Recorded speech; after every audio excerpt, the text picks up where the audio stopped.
Good morning, everyone. Welcome to this rundown for global stocks for the 26th of June. And gosh, what a week we had. What a Friday we had. Quite extraordinary moves. And I think in the short term, the way that markets progress from here is very much an unknown in the next week. It may well be that they settle down, but I think longer term, there's a lot to learn over what has happened. And I think this has certainly brought forward a lot of the long-term events I'm talking about, 5 to 10-year events. I think that has brought those events forward quite significantly. So the response from markets to what we saw in the UK vote on the weekend, I think you need to pay serious attention to, and there's going to be a lot to learn from it in coming weeks and months. So let's have a look at initially what it means, and I'm not going to spend too much time on this, but I think there's some really important messages that you need to understand. You're going to be able to read an absolute mountain of material about Britain's exit, but this is what I think is important to understand.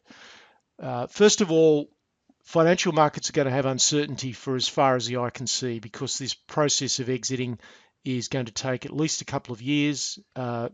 The pathway by which it occurs has yet to be negotiated. We don't even know who's going to lead the party that will negotiate the exit. We don't know whether Scotland is likely to want to remove itself from the UK. There's just so much uncertainty. It's extraordinary.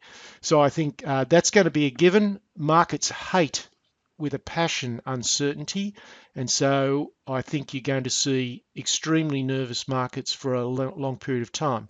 Now, that in itself is a good thing. I just love high volatility because it gives you the opportunity to participate in price moves, large price moves over short periods of time that you don't normally get. And let's face it, on a big picture view, we've had in excess of 2 years now of extremely tight markets, particularly in America. So from my perspective, I'm more excited now than I have been in a long time. So don't let the uncertainty throw you offline. However, there is definitely a real fear now of contagion. Other governments and organisations are sort of stepping forward and asserting various claims, and you'd be a very brave person to say that some form of progressive disintegration of the EU over the next 2 to 5 years is not now very, very much in play, far more so than before this UK vote. So the impact on equities and currencies and commodities is going to be somewhat unpredictable in the short term. There is already, we're seeing a tremendous amount of discussion and rhetoric about nationalist sentiment, and also very much an anti-establishment movement as well. People are really starting to vote with their feet now against the ruling establishment, and I think that is a major, major change that needs to be acknowledged. I think it's almost certain that we're going to see renewed stimulus programs from the central banks. Don't be surprised if you see some sort of massive coordinated effort between the Fed, the ECB, the Bank of Japan, the Bank of England. They all announce something major in the next week or two.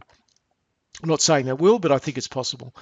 Rate rises in America, forget it. It's just absolutely not going to happen. I doubt we're even going to see one in 2016 now, given the uncertainty and the volatility.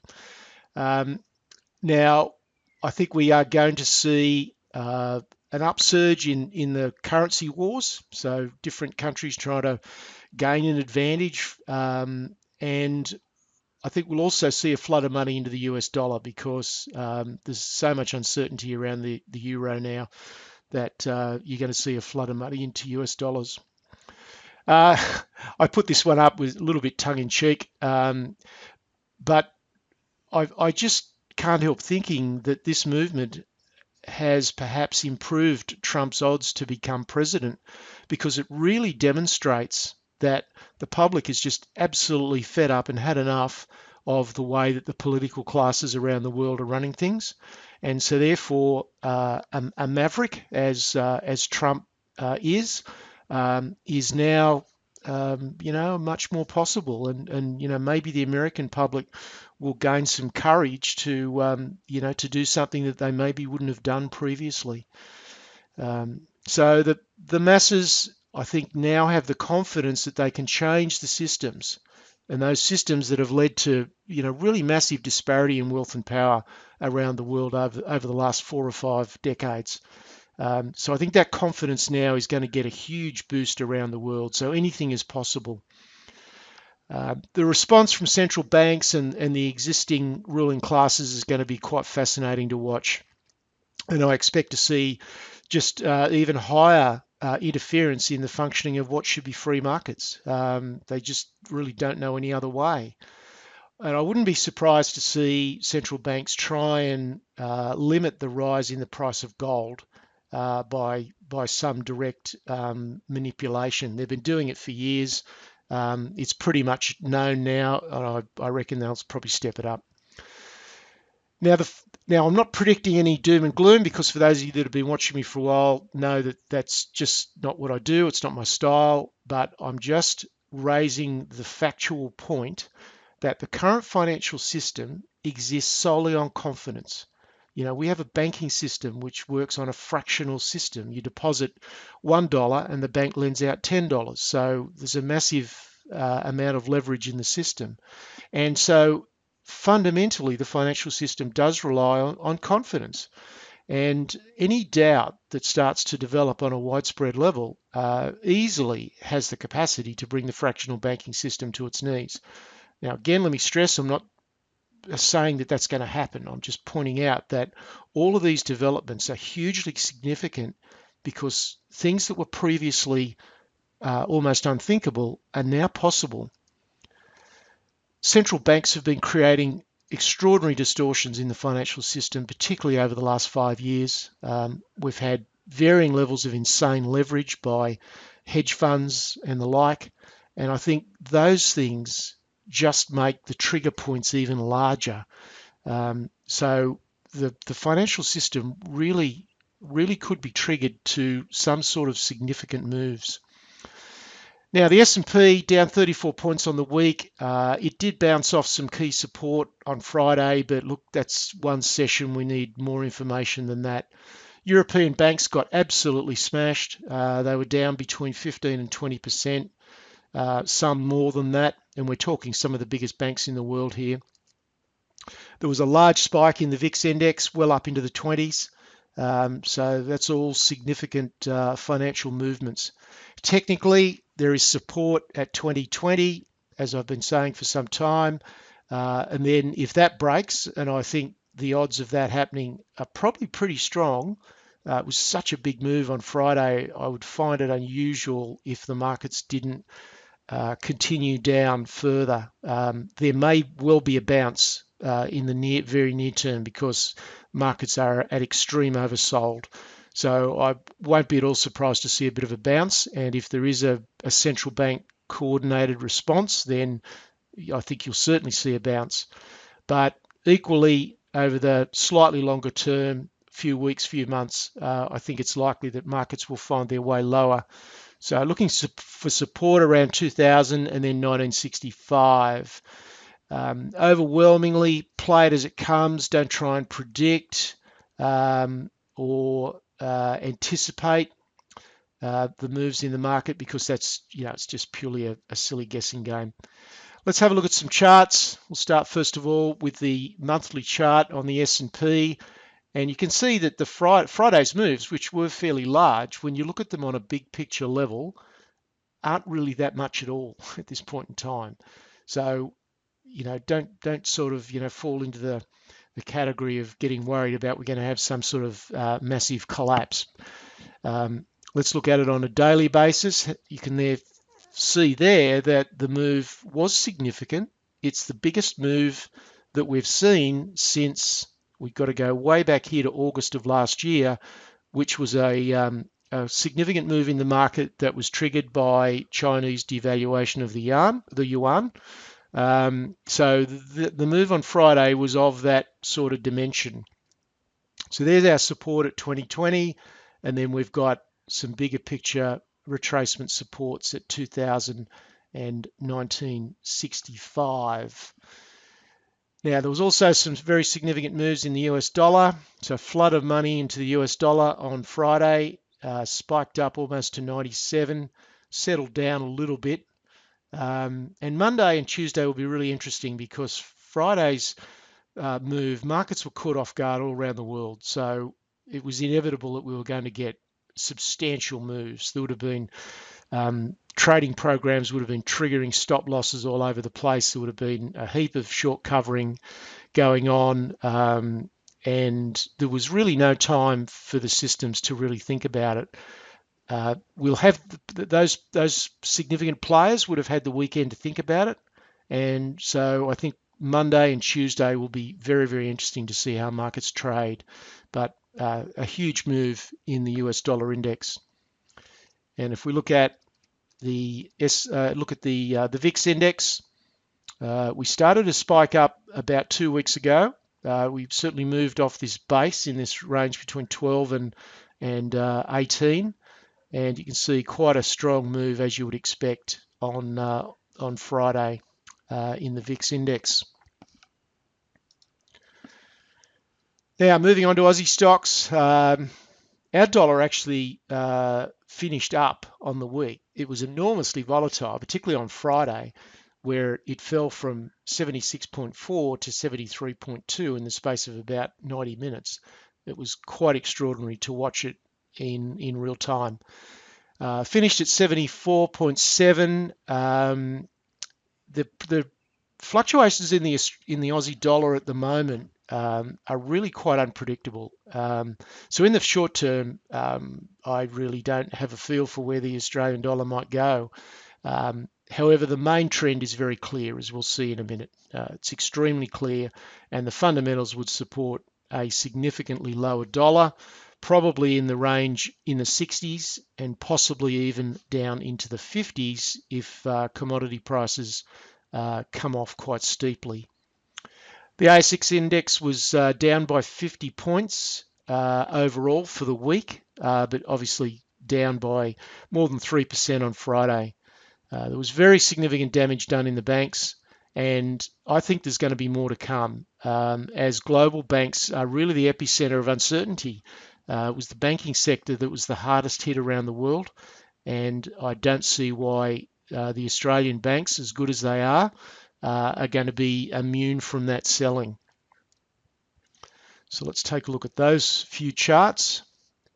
So we'll start first of all with the Australian dollar and the trend there. So you can see we've really been in a bit of a consolidation between 71 and 78 since February. So the last 3 or 4 months in that range. But if you pan back, you can see there's a very, very clear downtrend in place that really started to gain momentum around about 2013 when we were trading above parity. This is quite a broad channel. It's about 12 cents wide. And that's why you've got to be really clear about the main trend, because with a 12-cent wide trading channel, it's easy to fall into the trap of thinking that the Australian dollar is going up or down within that channel, and you can see quite clearly that it is.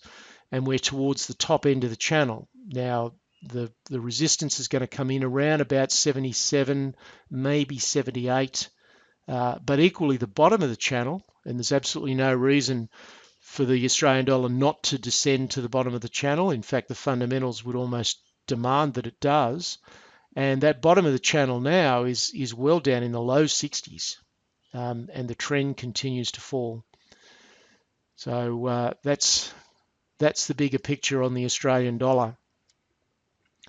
And I think that's why having holdings in American stocks is such a double-edged advantage, because particularly if it's US precious metal stocks, because not only are you participating in probably the strongest trend on the planet right now, which is precious metals, but you're also highly likely to get a very significant currency boost as well. So to me, that's that's probably one of the highest probability trades going around.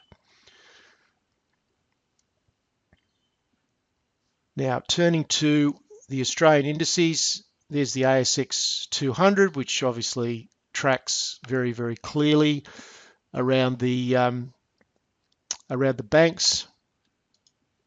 There was the miners. Got a little bit of a hit on Friday, but nowhere near as severe as the banking sector. And there's the banking sector in fairly clearly in downtrend. Now, just to show you what the global banks look like compared to ours, let's look at Deutsche Bank. So this is one of the world's biggest banks, and you can see that that was a very, very significant move on Friday. It declined from just under 18 and finished down at 14.7. So you think, well, okay, that's a pretty big move. But let's pan back and look at the bigger picture on Deutsche Bank. Deutsche Bank used to trade for $160 in 2007. We got down to around $22 after the GFC. We had a bit of a bounce, or quite a decent bounce, but there's been a long-term downtrend. Now, you can't look at that chart and tell anybody that Deutsche Bank's in good shape, because that share price chart is a reflection of how the bank is going over the longer term. So, there's an example of the concern that a lot of people have for European banks in particular, and therefore the whole European financial system. It's right there in that one chart, and you really can't deny that chart at all. And there's plenty of other European banks that look similar to that. Turning now to precious metals. Gold was higher by $25 on the week, despite the fact that the US dollar surged on Friday. That's to be expected because there was obviously a big fear factor in there. The longer term for gold, both fundamentally and technically, looks fabulous. However, a word of caution, there is significant short-term risk to the price of gold. It's really hard. This is what I said last week. It's really hard to be bullish right now for the next handful of weeks in precious metals. We've got a number of opposing factors here, and it's really unclear which one is going to win. On the one hand, we've got just unprecedented levels of speculative longs in the futures market, and they will always unwind at some point as the speculators take profit. And the speculators are operating with extremely high leverage, so when they decide to move, they do have an impact on the market. So we've got that on the one side. So we've got this overhang of massive speculation in the futures market that could unwind. However, offsetting that, we've got massive real investment buying into various sources, but you can track it quite readily through GLD, which is the world's largest gold ETF that tracks the price of gold. And there was an increase in the holdings of gold in trust in GLD on Friday alone from 915 tons to 935 tons. That's a 20-ton move in one day. That is absolutely massive. It's almost unprecedented, and that tells you that there is real investment, long-term investment money coming back into the gold market. However, there are seasonal headwinds for gold, and I would expect that the US dollar is probably going to move higher in the near term, merely because I think people are going to be shunning the British pound and the euro. So seasonal things against the gold price, currency factors against the gold price, speculative positioning is against the gold price in the short term. But offsetting that is this massive investment buying. So it's really uncertain about how the short term plays out. These really are quite extremes. And when there's uncertainty around, I just prefer to sit back and let it play out until we can reach a point of higher probabilities. Now, gold stock indices were rebuffed at resistance. We'll look at that in a minute. a possible progression. So this is not, I'm not trying to predict here, because you should know that I don't do that. I'm just perhaps outlining where some of the probabilities are given what we can see right now. I think there's a good chance that gold comes back down and retests 1300 before advancing further. I expect there will be some overbought unwinding in the precious metal stocks, which are really quite elevated. There's a high level of profit there. So don't be surprised to see gold stocks pull back in the short term. But the next major resistance for gold, there are certainly varying levels as we go up. But I would think that there is no real major resistance until we get to about 1550, which is several $100s higher, and that would be absolutely massive for gold stocks. Gold has already set a new all-time high in Aussie dollars. We're getting up towards $1,800 an ounce, which makes our local gold producers extremely profitable. So let's take a look at the precious metals market before I go any further. So there was the move for silver on Friday night. You could see we broke resistance. We broke the highs, but were unable to hold that, pulled back from it. We saw a similar situation in gold. I believe the data in this chart is not correct. This is showing gold closing at 1334. In fact, gold closed at 1318. So it still closed at a new high, but it wasn't quite as robust as what that price candle is showing. And let's look at it on a weekly basis. It's a little bit of a busy chart, but you can see we came off the bottom, we had a rise, we pulled back exactly to the 38.2% level, and now we've advanced. So technically this is moving really quite strongly, and we've got varying resistance levels: 1377, 1480-ish, 1580-ish, and also around the 1580 mark in this area here should also provide some resistance as well. So there's a band of several resistances that come in that range. Let's look at GDX. Now we've got quite a few gaps now that have a habit of getting filled. We had resistance up at 28 on GDX, so that was a key resistance level. That is where pretty much the price opened, and then it traded down. So certainly it wasn't a massively positive session, because there was some selling after that initial gap. But look, we just need more information. This is inadequate information to make a decision about what's happening with gold stocks. Moving on now to other commodities. Copper eased a little bit back to 211. It firmed during the week and then fell back, and it was really all pretty much just tracking the currencies. West Texas Intermediate crude was slightly lower at 47. It's been unable to break through that resistance around the 50 to 52 mark. And I think we're likely to see more strength in the US dollar, and that will continue to be a drag on all commodity prices. And as I've been indicating in recent weeks, apart from the supply and demand balance between or in oil, I think there's a whole series of massive US asset write-downs already baked in, and they're going to happen irrespective of what the oil price does. So that's going to be destabilizing for the American energy industry. There's the spot copper chart. Hasn't changed a great deal in the last month or two. So to wrap it all up, the current positioning, so for current members of the Specialist Share Education, you know in detail what I've been saying about positioning, and for non-members, you know in overview what I've been saying, and I believe that positioning has been close to spot on in terms of the balance between precious metals exposure and exposure to other sectors of the market, and roughly the sort of level of cash that you should be looking at. And I think with that positioning, then both the shorter term you should be okay, and certainly members' portfolios would have done quite well on Friday.